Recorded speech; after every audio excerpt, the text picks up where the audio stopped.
Guys, આજે આપણે ધોરણ 10 ગણિત વિષયની અંદર યામ ભૂમિતિમાં પ્રકરણ નંબર 7 એમાં સ્વાધ્યાય 7.4 આગળના વિડીયોની અંદર સ્વાધ્યાય 7.4ના 5 એક્ઝામ્પલ આપણે ગણેલા.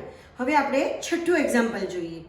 તો ત્રિકોણ એબીસીના શિરોબિંદુઓ A4 6 B1 5 અને C7 2 આપેલા છે. આની બાજુઓ AD અને AC ને અનુક્રમે D અને E માં એવી રીતે છેદે છે કે જેથી AD/AB બરાબર AE/AC બરાબર 1/4 આપેલા છે. તો આપણે ત્રિકોણ ABC નું ક્ષેત્રફળ અને ત્રિકોણ ADE નું ક્ષેત્રફળની તુલના કરવાની છે. તો સૌપ્રથમ આપણે શું કરીશું મિત્રો? તો ત્રિકોણ ABC નું ક્ષેત્રફળ શોધવા માટે આપણે એક નાનકડો ત્રિકોણ લઈ લઈએ. તો ત્રિકોણ ABC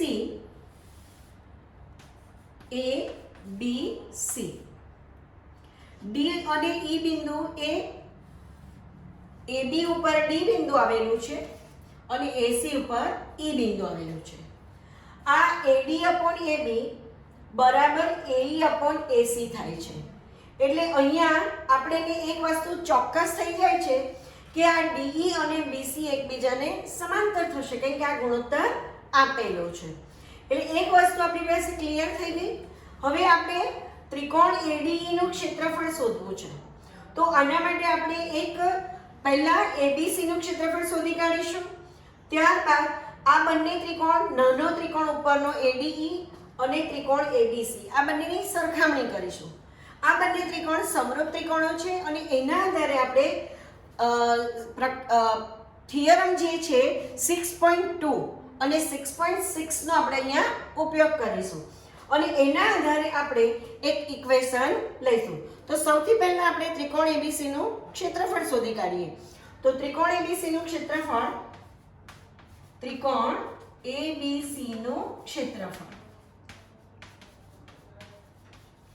બરાબર, મિત્રો ઇક્વેશન ખબર છે, તમને યાદ છે, 1/2 A નો LCM અને B ના ભાગયામની બાદબાકી.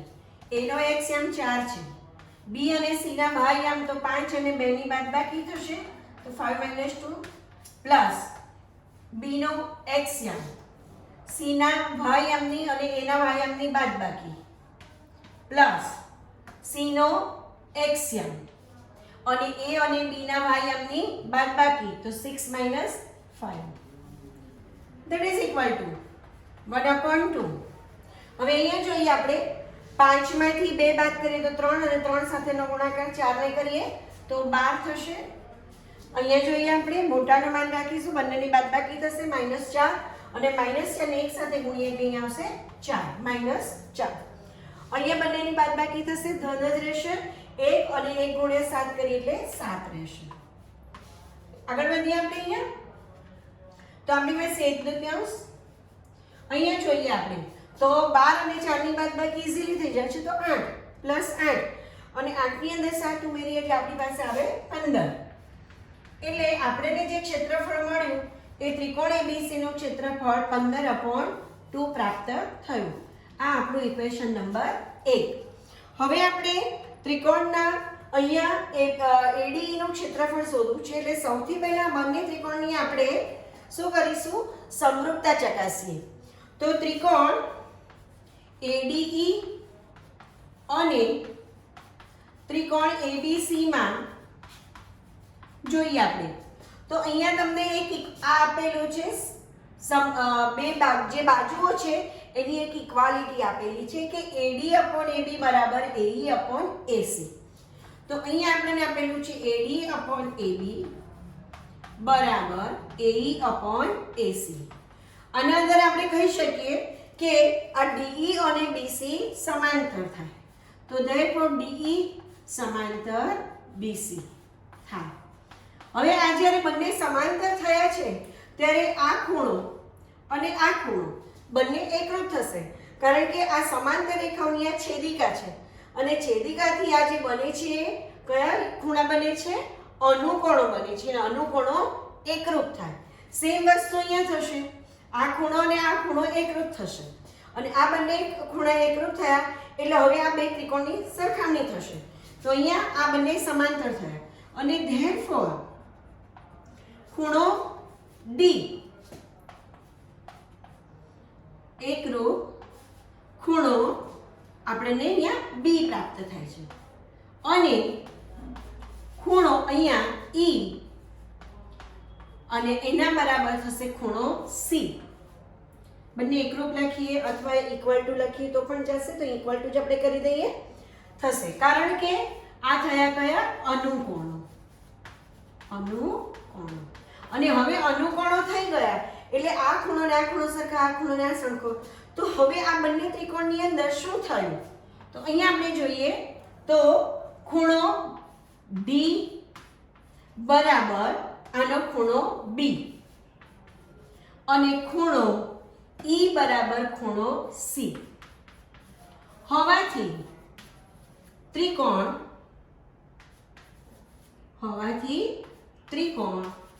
ADE સમરૂપ ત્રિકોણ ABC થાય. અને હવે જ્યારે આ બંને સમરૂપ થયા છે તેની બાજુઓના પણ માપ સમપ્રમાણમાં હોય છે, એટલે કે AD/AB બરાબર DE/BC બરાબર AE/AC થાય. બીજું એક ઇક્વેશન આમાં પણ બને છે કે ત્રિકોણ ADE નું ક્ષેત્રફળ અપોન ત્રિકોણ ABC નું ક્ષેત્રફળ that is equal to AD/AB નો whole square is equal to DE/BC નો whole square that is equal to AE/AC નો હોલ સ્ક્વેર.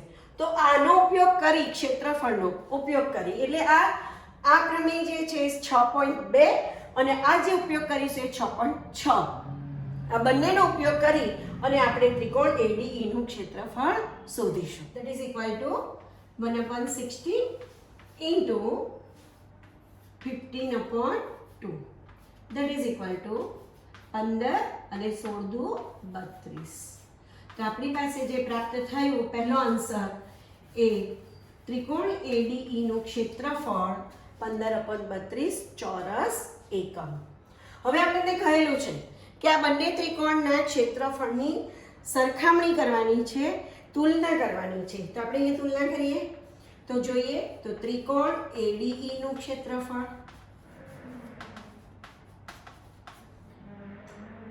અને બીજું આપણે ત્રિકોણ ABC નું ક્ષેત્રફળ. ત્રિકોણ ABC નું ક્ષેત્રફળ that is equal to શું થશે? તો AD નું ક્ષેત્રફળ કેટલું આવ્યું? 15/32 અને ભાગ્યાના હું ગુણ્યા કરું તો ABC નું ક્ષેત્રફળ કેટલું આવ્યું હતું? 2/15. તો અહીંયા બંને ઉડી જશે. અહીંયા શું આવશે? અહીંયા 1, અહીંયા 16, તો 1/16. This is our answer. તુલના કરીએ એટલે અહીંયા શું થયું કે AD નું જે ક્ષેત્રફળ છે અને ABC નું ક્ષેત્રફળ છે એનો ગુણોત્તર કેટલો આવે? 1/16, જે આગળ અહીંયા પણ આપણને પ્રાપ્ત થયેલું છે. ફ્રેન્ડ્સ, આપણે આગળ એક બીજું એક્ઝામ્પલ જોઈએ. Example number 7. બિંદુઓ A 4, 2, B 6, 5 અને C 1, 4 ત્રિકોણ ABC ના શિરોબિંદુઓ છે. એમાં પહેલું આપણે શોધવાનું છે કે A માંથી દોરેલા મધ્યગા BC ને D માં છેદે છે તો D ના યામ શોધો. બીજું શોધવાનું છે આપણે AP/PD બરાબર 2/1 થાય એવું બિંદુ P એ AD પર આવેલું છે તો P ના યામ શોધો. અને ત્રીજું BQ/QE બરાબર 2/1 અને CR/RF બરાબર 2/1 હોય તેવા બિંદુઓ Q અને R અનુક્રમે મધ્યગા BE અને CF પર આવેલા છે તો Q અને R ના યામ શોધો. ચોથો આન્સર એ શોધવાનો છે કે તમે શું અવલોકન કર્યું. અને પાંચમો છે કે જો A x1y1 B x2y2 અને C x3y3 એ ત્રિકોણ ABC ના શિરોબિંદુઓ હોય તો ત્રિકોણના મધ્ય કેન્દ્રના યામ શોધો. તો મિત્રો અહીંયા સૌથી પહેલું આપણે જોઈએ કે ત્રિકોણ ABC ના યામ આપેલા છે તો અને એક બિંદુ ડી જે બીસી રેખાખંડનું મધ્ય બિંદુ છે. તો સૌથી પહેલા આપણે એક નાનકડો ત્રિકોણ દોરી લઈએ કે ત્રિકોણ એબીસી છે અને આ ત્રિકોણ એબીસી ના યામ છે 4 2, બી માં 6 5 અને સી ના યામ છે આપણી પાસે 1 4. હવે આપણને કહેલું છે કે પહેલો આન્સર શોધવા માટે આપણને કહેવામાં આવ્યું છે કે ડી એ બીસી રેખાખંડનો મધ્ય બિંદુ છે.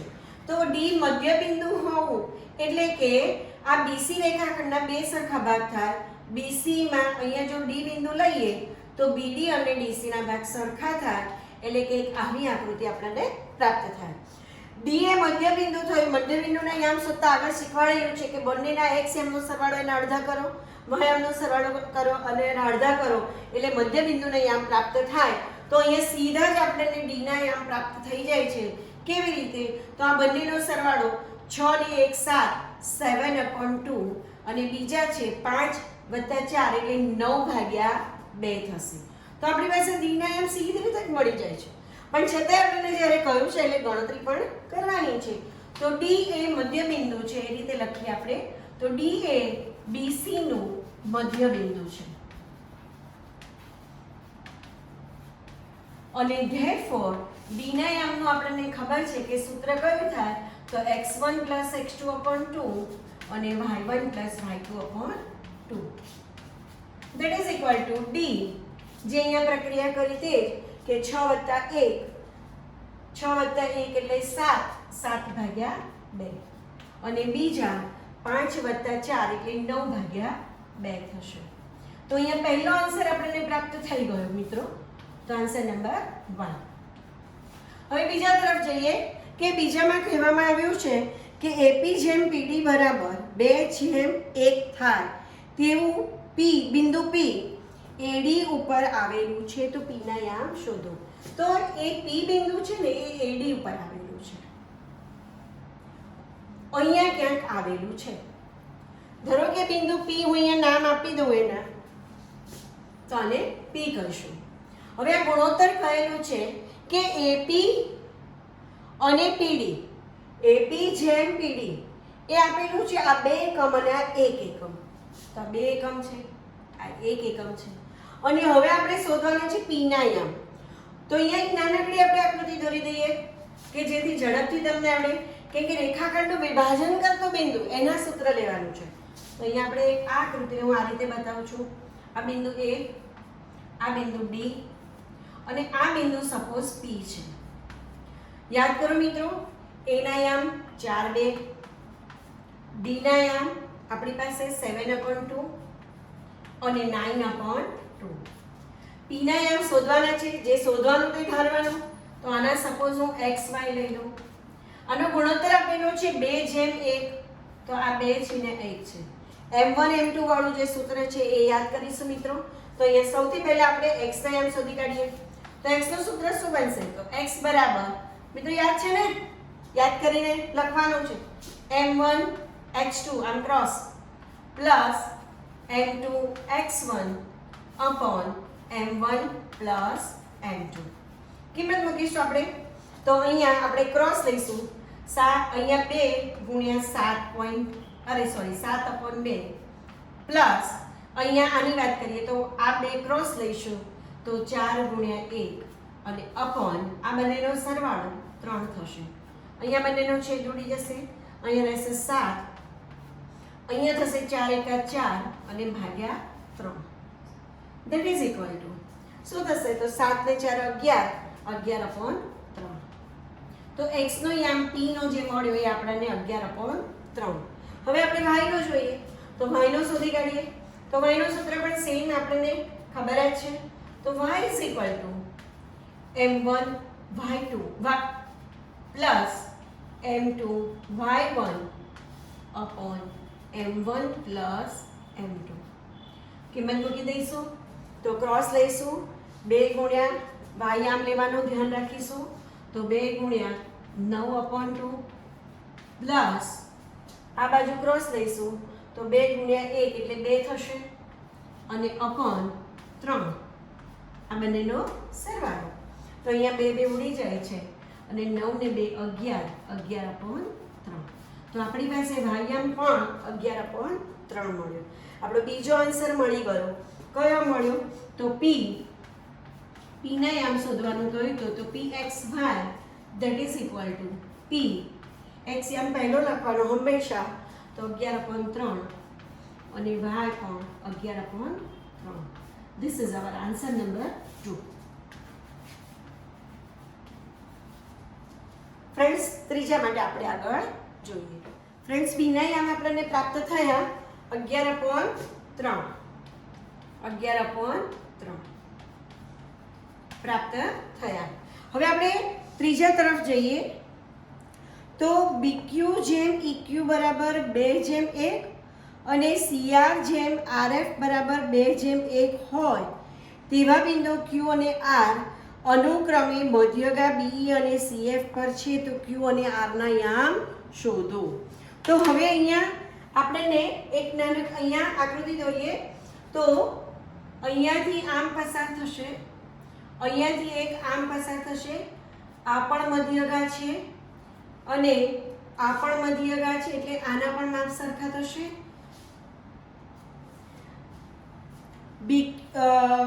મધ્યગા છે BE, તો આ BE અહીંયા E બિંદુ આવેલું છે. બીજી મધ્યગા છે CF, એટલે આ પણ એક મધ્યગા છે. હવે આપણને જે કહેવામાં આવ્યું છે તે કે અહીંયા સપોઝ BE ઉપર હું Q બિંદુ લઉં અને અહીંયા આ જે CF છે એની ઉપર હું R બિંદુ લઉં છું, બરાબર. તો સૌપ્રથમ હું એક નાનકડી આકૃતિ બાજુમાં દોરી લઈશ કે આપણને જે રકમમાં કહ્યું છે તે મુજબ. તો BQ જેમ EQ બરાબર 2:1 છે. તો હું અહીંયા આ એક આકૃતિ દોરું છું. એમાં B બિંદુ અહીંયા છે, જે આપણે અહીંયા છે. અહીંયા E બિંદુ કયું છે તો અહીંયા છે E લઈ લઉં છું. અને આપણને જે કહ્યું છે તે BQ જેમ QE, એટલે Q બિંદુ આ બેની વચ્ચે ક્યાંક આવેલું છે, સપોઝ અહીંયા આવેલું છે. અને એ બંનેનો ગુણોત્તર કયો છે? 2:1. તો આનો ગુણોત્તર આપણને આપેલું છે 2:1. હવે આપણને Q ના યામ શોધવાનું કહ્યું છે. તો સૌથી પહેલા આપણે B ના યામ અહીંયા લઈ લઈએ. તો B ના યામ 6, 5 અને E ના જે યામ છે એ આપણે શોધવા પડશે મિત્રો. હવે E ના યામ એટલે શું? તો એ AC રેખાખંડનો મધ્ય બિંદુ છે. હવે મધ્ય બિંદુના યામ જેમ આપણે અહીંયા શોધી કાઢ્યા એ રીતે અહીંયા ઝડપથી આપણે શોધી કાઢીએ. તો x યામનો સરવાળો ભાગ્યા 2 થશે. તો x યામનો સરવાળો હું કરીશ તો 4 અને 1 5, તો 5/2 થશે. અને અહીંયા જોઈએ તો 2 અને 4, તો 2 અને 4 નો સરવાળો 6, 6 ભાગ્યા 2 કરો એટલે 3 થશે. તો EQ ના સીધા જ આપણને ઝડપથી મળી ગયા. તો કયા યામ મળે? તો 5/2 અને 3. હવે આપણે Q ના યામ શોધવા છે. જેમ આપણે અહીંયા આગળ P ના યામ શોધ્યા AD રેખાખંડના, સેમ વસ્તુ અહીંયા કરીશું આપણે. તો હવે આપણે અહીંયા શોધીએ x યામ પહેલો. તો આનો x યામ આપણે આને સપોઝ ધારી લઈએ. હું આને x1 કહી દઉં, કારણ કે અહીંયા આપણે આગળ આ જ દાખલાની અંદર x ના યામ કોના આપ્યા હતા? P ના યામ આપ્યા હતા. હવે ફરી આપણે એનું ઇનામ નહીં આપીએ, પછી આગળ વિચારીશું એના માટે. તો હું આને x1 કહી દઉં છું. તો આપણે આમ ક્રોસ કરવાનું છે. આને આપણે x1 અને y1 ધારી લઈએ, રાઈટ. તો હવે આપણે ક્રોસ લઈએ તો 2 × 5/2 પ્લસ ઇક્વેશન યાદ છે ને મિત્રો? 1 અને y યામનો સરવાળો 1 × 6 એટલે 6 અને ભાગ્યા આ બંનેનો સરવાળો 3. આ બંને ઉડી જશે તો 6 ને 5 11, 11/3. હવે y1 લઈએ. તો y1 માં બી આપણે ક્રોસ કરવાનું છે. y યામ લેવાના, ધ્યાન રાખીશું મિત્રો. તો અહીંયા 3 × 2 = 6 થશે અને આ બંનેનો ગુણાકાર 5 × 5 થશે અને ભાગ્યા 3. તો 6 ને 5 11/3. મિત્રો અહીંયા જુઓ તમે, તો x1 અને y1 ની વેલ્યુ પણ P ના જે યામ હતા એની જ આવી કિંમત. તો અહીંયા પણ આગળ આપણે જેમ જેમ ગણીશું ખ્યાલ આવશે કે આ જે P બિંદુ છે એ જ Q બિંદુ છે. એટલે P અને Q બંને એક જ જગ્યાએ આવેલા બિંદુઓ છે. તો અહીંયા આપણને બીજો જે આન્સર મળ્યો એ કયો મળ્યો? તો Q ના યામ શોધવાનું કહ્યું હતું કે Qx1 y1 એટલે Q 11/3. 11/3. અહીંયા આપણે ધ્યાનમાં રાખવાનું છે કે P ના યામ, Q ના યામ આની અંદર. હવે આગળ જોઈએ બીજું કે CR અને RF એનો ગુણોત્તર આપેલો છે. સી અહીંયા બિંદુ છે અને એફ અહીંયા છે. સી આર એટલે આર આની ઉપર આવેલું બિંદુ છે, એનો ગુણોત્તર આપ્યો છે. તો સેમ વસ્તુ આની જેમ જ આપણે કરીએ અહીંયા. તો હું અહીંયા એક સપોઝ આકૃતિ દોરી લઉં. તો આ એક બિંદુ સી અને અહીંયા એફ બિંદુ છે. મિત્રો અહીંથી ધ્યાન રાખજો, આ રીતના છે. અહીંયા સી આર ગુણોત્તર આપેલો છે સી આર જેમ આર એફ, એટલે આર બિંદુ સપોઝ અહીંયા લઈ લઉં છું. આ બંનેનો ગુણોત્તર આપેલો છે 2:1, એટલે આ બાજુથી સી તરફથી આર નો 2 અને આરએફ એ 1 ગુણોત્તર. ધ્યાન રાખીશું મિત્રો. હવે આપણે અહીંયા જેમ આના આયામ શોધ્યા એ રીતે આરના આયામ શોધી કાઢીએ. તો અહીંયા સી ના આયામ કયા છે આપણી પાસે? તો 1 અને 4. એફ ના આયામ કયા છે જે આપ્યા નથી, પરંતુ એફ એ મધ્ય બિંદુ છે. તો એફ મધ્ય બિંદુ એટલે બી એ અને બી ના x યામનો સરવાળો ભાગ્યા 2. તો 6 ને 4 10 અને 10 ભાગ્યા 2 એટલે 5 થશે. અને y યામનો સરવાળો તો 2 અને 5 નો સરવાળો 7 ભાગ્યા 2 થશે. તો f ના યામ આપણને મળી ગયા. તો અહીંયા f ના યામ આપણને આપેલા છે 5 7/2. શોધવાના છે હવે r ના યામ. તો r ના યામને હું સપોઝ કરી લઉં કે સપોઝ x2 y2 છે. x2 y2. હવે આપણે એનું ઇક્વેશન લઈએ. રેખાખંડનું વિભાજન કરતું બિંદુ r એના આપણે ઇક્વેશન લઈએ. તો પહેલા x2 ને હું શોધી કાઢું. આમ ક્રોસ લઈશું મિત્રો. પહેલા x યામ લઈશું. તો અહીંયા 2 × 5 તો 10 થશે, પ્લસ 1 × 1 એટલે 1 થશે, અપોન આ બંનેનો સરવાળો 3. કેટલો જવાબ આવ્યો મિત્રો? તો 11/3.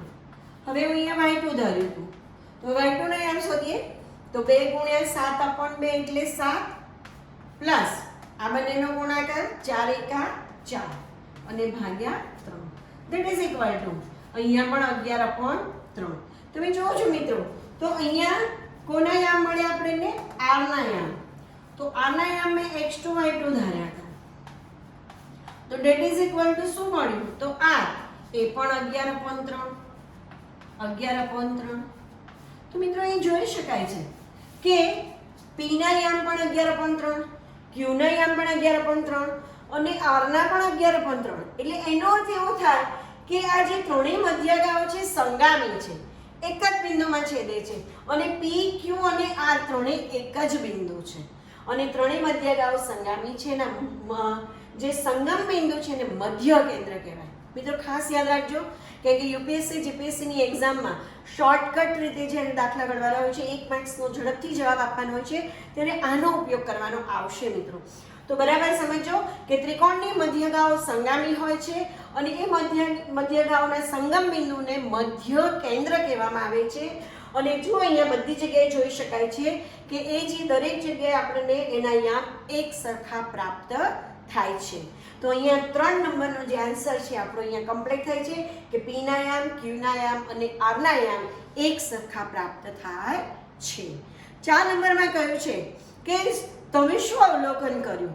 તો અહીંયા અવલોકન આપણને ખ્યાલ આવી જાય છે કે p q અને r એક જ બિંદુ છે અને એક જ બિંદુના નામ આપવામાં આવેલા છે. મધ્યગાઓ સંગામી હોય છે અને મધ્યગાઓનો જે સંગમ બિંદુ છે એને મધ્ય કેન્દ્ર કહેવામાં આવે છે. ફ્રેન્ડ્સ, આમાં 7માનો સ્વાધ્યાય 7.4 7માનો 5માં જોઈએ આપણે કે ત્રિકોણ ABC આપેલો છે. એના a ના યામ છે x1 y1, b ના યામ છે x2 y2 અને c ના યામ છે x3 y3 અને આ ત્રિકોણના મધ્ય કેન્દ્રના યામ શોધવાના છે. તો મિત્રો હમણાં આગળ મેં કહ્યું તે પ્રમાણે કે મધ્ય કેન્દ્રના યામ શોધવા એટલે કે આ ત્રિકોણની જે 3 બાજુઓ છે, 3 બાજુના મધ્યગાને છેદ, જે મધ્યગાઓ જે જગ્યાએ સંગામી થાય છે તેને આપણે મધ્ય કેન્દ્ર કહીએ છીએ. તો એ સૌથી પહેલા આની ત્રણેયની એક મધ્યગા દોરી દઈએ. તો આની એક મધ્યગા છે સપોઝ એ ડી બિંદુમાં છેદે છે, બીજી છે મધ્યગા એની એ સપોઝ ઈ બિંદુમાં છેદે છે અને આ જે છે મધ્યગા એ ઈ બિંદુમાં છેદે છે, એફ બિંદુમાં છેદે છે. અને આગળ કહ્યું તે પ્રમાણે મધ્યગાઓ સંગામી હોય છે અને આ મધ્યગાને આપણે સપોઝ G તરીકે ઓળખીએ તો મધ્ય કેન્દ્ર G ના યામ શોધવાના છે. મધ્ય કેન્દ્ર G ના યામ શોધવા માટે આપણને ખબર છે કે આ મધ્યગાઓ જે છે એ કયા ગુણોત્તરમાં વિભાજિત કરે છે, તો 2:1 ના ગુણોત્તરમાં વિભાજિત કરે છે.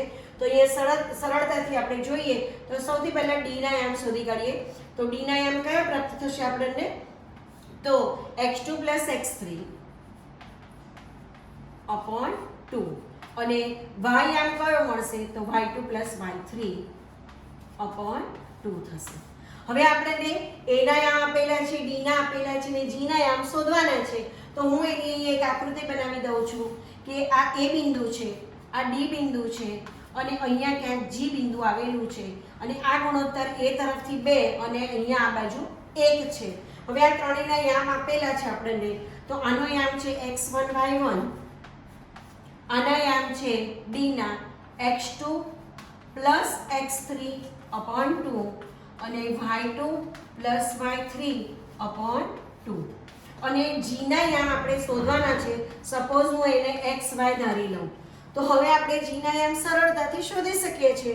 તો કઈ રીતે, તો G એ AD રેખાખંડનું વિભાજન કરતું બિંદુ છે અને એના આપણે ઇક્વેશન લઈશું એટલે આપણને બંનેના યામ પ્રાપ્ત થઈ જશે.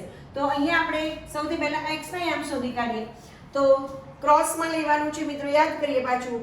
આનો અને x એમનો ગુણાકાર અને આ બંનેનો સરવાળો કરવાનો છે. તો અહીંયા આવશે 2 સાથે અહીંયા ગુણીશું તો અહીંયા 2 ઉડી જવાના છે એટલે આપણી પાસે શું મળશે, x2 + x3 મળશે. અને પ્લસ હવે આ અને આનો ગુણાકાર, તો 1 સાથે x1 નો ગુણાકાર કરીએ તો આપણને x1 પ્રાપ્ત થાય છે અપોન આ બંનેનો સરવાળો, તો 2 ને 3 થશે. ધેટ મીન્સ શું થાય છે કે આ એક્સિયમ કયા મળે છે કે x1 + x2 + x3 upon 3. તો મધ્ય કેન્દ્રના x યામનું સરળતાનું સૂત્ર આપણને પ્રાપ્ત થઈ ગયું. ત્રણેયના યામ આપ્યા હોય તો મધ્ય કેન્દ્ર સીધું શોધી શકાય. હવે આપણે એ જ રીતે લઈએ y યામ માટે. તો y યામનું સૂત્ર લઈએ આપણે, શોધીએ. તો y માટે શોધીએ તો y યામમાં આમ ક્રોસ લઈશું, ધ્યાન રાખીશું. તો 2 ગુણ્યા આનો થશે, 2 ઉડી જશે એટલે આપણી પાસે રહેશે y2 + y3 પ્લસ અહીંયા એક સાથે આનો ગુણાકાર થશે તો પ્લસ y1 અને અપોન 3. સેમ વસ્તુ આપણને પ્રાપ્ત થઈ અહીંયા કે શું મળ્યું, તો y1 + y2 + y3 upon 3. તો આ રીતે આપણે મધ્ય કેન્દ્રને યામ શોધી શકીએ છીએ. તો અહીંયા આપણે એક ઇક્વેશન મોસ્ટ IMP ધ્યાનમાં રાખવાનું છે. UPSC GPSC ની એક્ઝામમાં પણ આનું પૂછાય છે. તો મધ્ય કેન્દ્ર G ના યામ x y that is equal to G ત્રણેયના x યામનો સરવાળો ભાગ્યા 3 એટલે x1 + x2 + x3 upon 3 અને y યામનો પણ ત્રણેય શિરોબિંદુઓના સરવાળો ભાગ્યા 3 એટલે કે y1 + y2 + y3 upon 3. તો મિત્રો એકદમ સરળતાથી ઝડપથી આ સૂત્રનો ઉપયોગ કરી અને આપણે મધ્ય કેન્દ્રના યામ શોધી શકીએ છીએ. ખાસ યાદ રાખવાનું છે, આ સૂત્ર 1 માર્કમાં પૂછાતું હોય છે. ફ્રેન્ડ્સ, આપણે આગળ એક બીજો એક્ઝામ્પલ જોઈએ. સ્વાધ્યાય 7.4 એક્ઝામ્પલ નંબર 8. એમાં બિંદુઓ A -1 -1 B -1 4 C 5 4 અને D 5 -1 એ તેનાથી ABCD લંબચોરસ રચાય છે. PQRS અહીંયા R છે મિત્રો. PQRS એ ત્રિકોણ ABC ના મધ્ય બિંદુઓ છે અનુક્રમે અને કે પૂછવામાં આવ્યું છે કે ચતુષ્કોણ જે PQRS રચાશે એ ચોરસ છે, લંબચોરસ છે કે સમબાજુ ચતુષ્કોણ છે તે આપણે એને શોધવાનું છે. તો સૌથી પહેલા ચતુષ્કોણ ABCD આપેલું છે. એના P એ AB રેખાખંડનું મધ્યબિંદુ, BC રેખાખંડનું મધ્યબિંદુ Q છે, CD નું R છે અને AD નું S છે. હવે આને જોડતો આપણે એક ચતુષ્કોણ બનાવીએ 4x4 ને. અને આપણને સવાલ પૂછ્યો છે કે આ જે ચતુષ્કોણ બને છે એ ચોરસ છે કે લંબચોરસ છે કે સમબાજુ ચતુષ્કોણ છે, એ આપણે શોધવાનું છે. તો સૌથી પહેલા એ શોધતા પહેલા આ ચારે ચારના શિરોબિંદુ જે છે PQRS ના એને શિરોબિંદુના યામ હોવા જોઈએ. એના યામ આપણને આપેલા નથી, પરંતુ ABCD ના આપેલા છે. તો એના ઉપરથી આપણે શોધી શકીશું. તો એના યામ આપેલા છે -1 -1, B ના યામ છે -1 4, C ના યામ આપેલા છે 5 4 અને D ના યામ આપેલા છે 5 -1. એટલે સૌથી પહેલા આપણને બીજું એક વસ્તુ આપેલી છે કે બી રેખાખંડનું P મધ્ય બિંદુ છે. તો P ના યામ શોધવા હોય તો શું થશે? તો P ના યામ બરાબર P. તો આ A અને B ના x યામનો સરવાળો તો -1 -1/2 અને -1 + 4/2. તો P ના યામ કયા મળશે આપણને? તો આ બંનેની બાદબાકી સરવાળો થશે -2 અને -2/2 કરીએ એટલે સોરી -1 થશે. અહીંયા જોઈએ તો આ બંનેનો બાદબાકી થશે 3 અને 3/2. તો આપણને P ના યામ પ્રાપ્ત થયા આપણને -1 અને 3/2. સેમ વસ્તુ આપણે Q ના યામ શોધી કાઢીએ. તો Q ના યામ બરાબર Q. હવે અહીંયા Q કોનું મધ્ય બિંદુ છે? તો BC રેખાખંડનું. તો આના x યામનો સરવાળો તો -1 + 5/2 અને 4 + 4/2. that is equal to Q. કયા થશે અહીંયા? તો બંનેની બાદબાકી થશે, મોટાનું માન રાખવાનું. 4 અને 4/2 એટલે 2 થશે અને અહીંયા 4 + 4 એટલે 8. 8 ના અડધા કરીએ એટલે આપણી પાસે 4 થશે. તો Q ના યામ પ્રાપ્ત થયા આપણને 2 અને 4.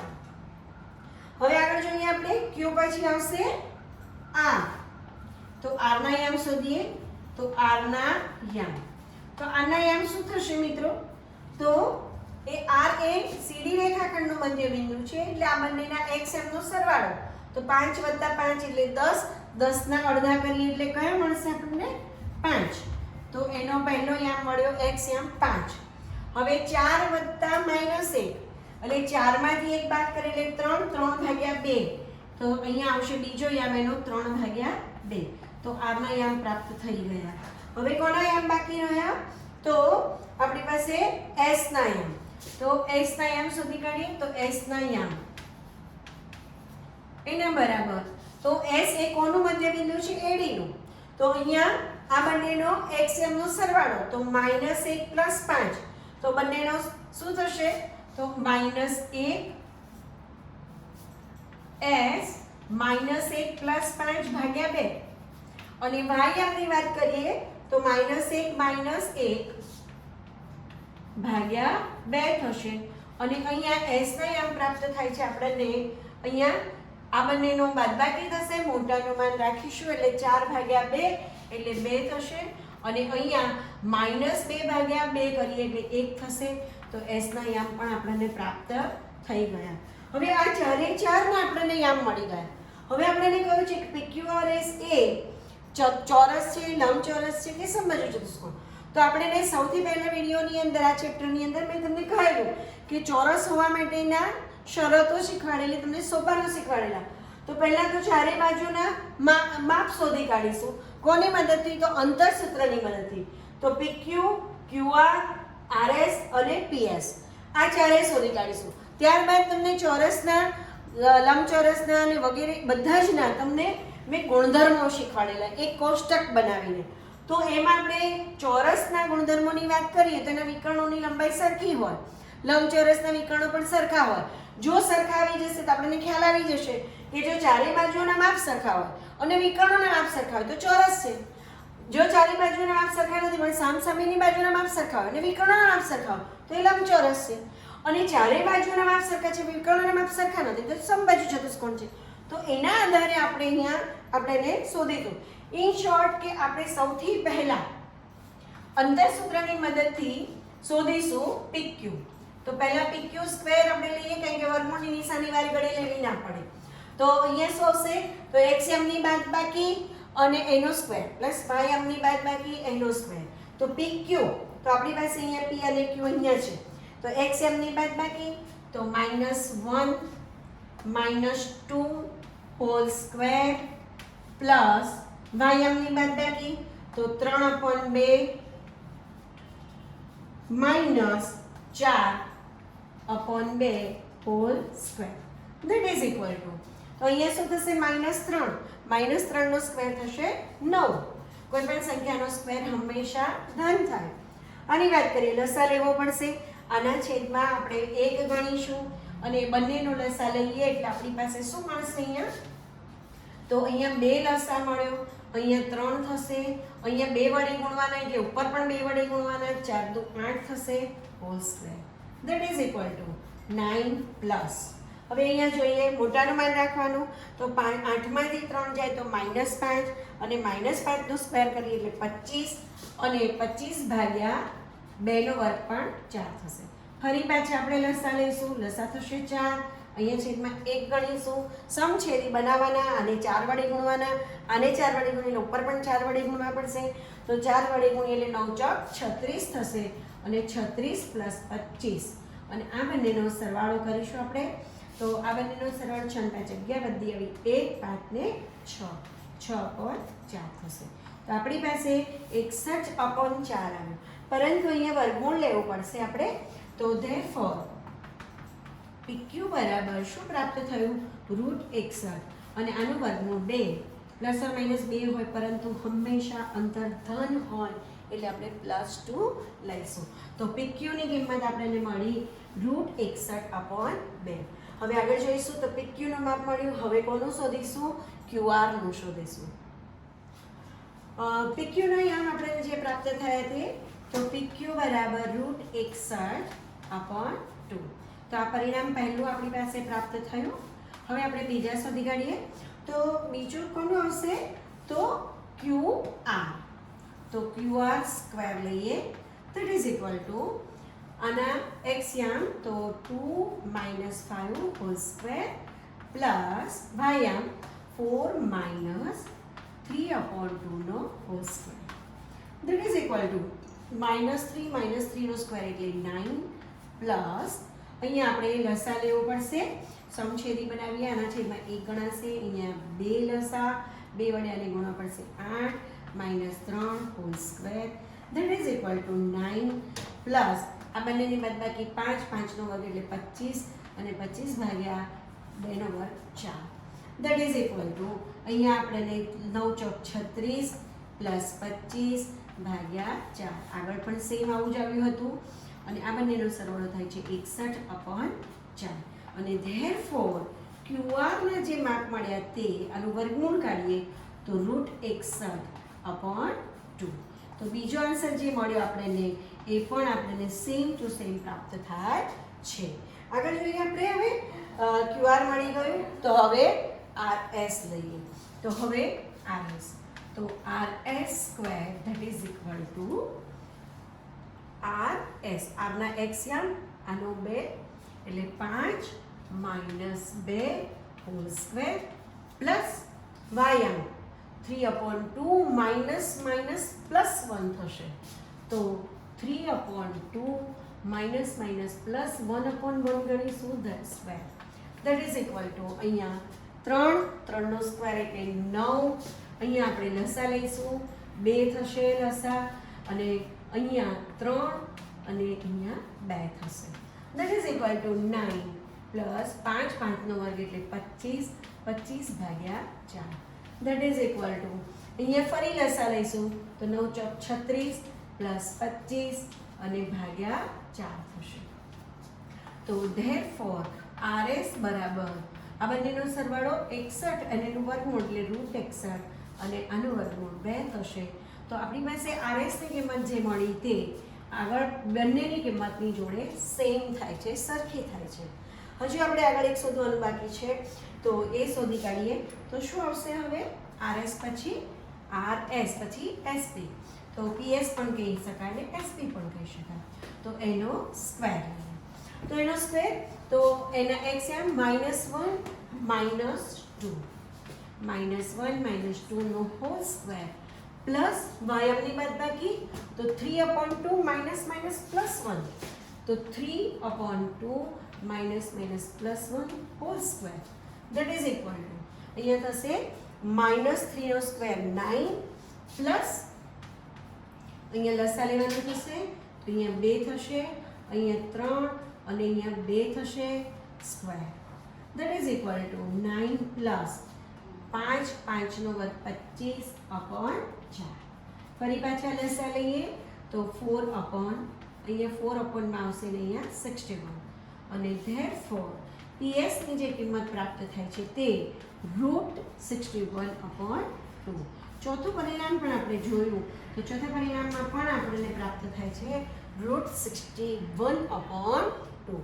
તો એ ચારે બાજુના માપ સરખા છે એટલે એવું કહી શકાય કે આ ચતુષ્કોણ અત્યારે હાલ સમબાજુ ચતુષ્કોણ છે તેવું કહી શકાય. હવે લંબચોરસ તો નથી છે નક્કી થઈ ગયું. હવે વાત આવે છે ચોરસ છે કે નહીં. જો એના વિકર્ણોની લંબાઈ સરખી આવે તો ચોરસ છે અને જો વિકર્ણોની લંબાઈ સરખી નહીં આવે તો કહી શકીશું કે ચતુષ્કોણ PQRS એ સમબાજુ ચતુષ્કોણ છે. એટલે આના વિકર્ણોની વાત કરીએ તો એના વિકર્ણો કયા થશે તો સામસામેના શિરોબિંદુને જોડીએ તો PR અને બીજું QS. તો હવે આપણે PR અને QS ની કિંમત શોધવાની થશે. તો આપણે સૌથી પહેલા આપણે શોધી કાઢીએ PR. તો PR બરાબર PR સ્ક્વેર લઈશું, વર્ગમૂળની નિશાની વારે ઘડીએ ન લખવી પડે મિત્રો. તો -1 -5 એટલે -6 નો વર્ગ થશે. તો -6 નો વર્ગ છાયો છાયો 36 થશે.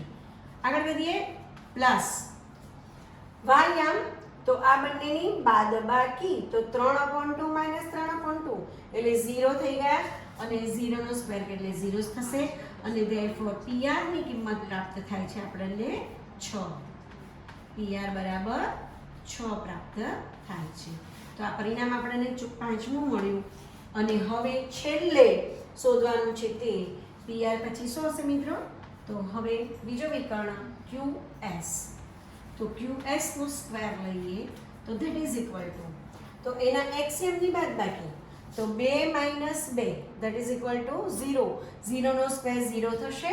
અહીંયા જોઈએ 3 -+1 તો સોરી 4 -++1 તો 4 ને 1 5 5 નો વર્ગ થાય 25 અને therefore QS ની કિંમત કેટલી મળી આપણને 5 પ્રાપ્ત થઈ. તો અહીંયા આપણે જોઈ શકીએ છીએ બંને વિકર્ણોની લંબાઈ કેવી થઈ અલગ અલગ થઈ. તો પરિણામ 1 2 3 4 5 અને 6 7 6 પરથી આપણે જોઈ શકીએ છીએ કે એની બાજુઓના માપ સરખા છે પરંતુ એના વિકર્ણોની લંબાઈ અલગ અલગ છે. એટલે ચતુષ્કોણ PQRS એ સમબાજુ ચતુષ્કોણ છે. લંબચોરસ પણ નથી, ચોરસ પણ નથી, પણ એ સમબાજુ ચતુષ્કોણ છે. ફ્રેન્ડ્સ, અહીંયા ધોરણ 10 ગણિત યામ ભૂમિતિનું આખું ચેપ્ટર પૂરું થાય છે. અહીંયા મારી જેટલી પણ વિડીયો છે તમે જોઈ હશે. તમને જોઈને જો ગમે તો મારી લાઈક કરજો, કોમેન્ટ કરજો અને સબસ્ક્રાઈબ પણ કરજો અમારી ચેનલને. મિત્રો, તમને કોઈ પણ પ્રકારનો પ્રશ્ન હોય તો તમે મને કોમેન્ટમાં જરૂરથી કહેશો તો હું તમને એનો ચોક્કસ જવાબ આપીશ. મિત્રો, ઘરે રહીને જ આપણે કામ કરવાનું છે. સ્ટે હોમ, સ્ટે સેફ અને સાથે સાથે હોમવર્ક આપવાનું છે મિત્રો. તો અહીંયા આખું જ સ્વાધ્યાય 7 કમ્પ્લીટ થાય છે. તો ફ્રેન્ડ્સ, રિવિઝન રૂપે સ્વાધ્યાય 7.1 7.2 7.3 અને સ્વાધ્યાય 7.4 જે ભલે આપણા બોર્ડની પરીક્ષામાં પૂછાવાનું નથી પરંતુ યુપીએસસી જીપીએસસી અને કોમ્પિટિટિવ એક્ઝામની અંદર આનો ખૂબ જ ઉપયોગ થાય છે. એટલે તમે ચોક્કસપણે આ પણ કરી લેજો તૈયાર, જેથી કરીને તમે ભવિષ્યમાં આનો પણ સારો એવો લાભ મેળવી શકો. Okay, by.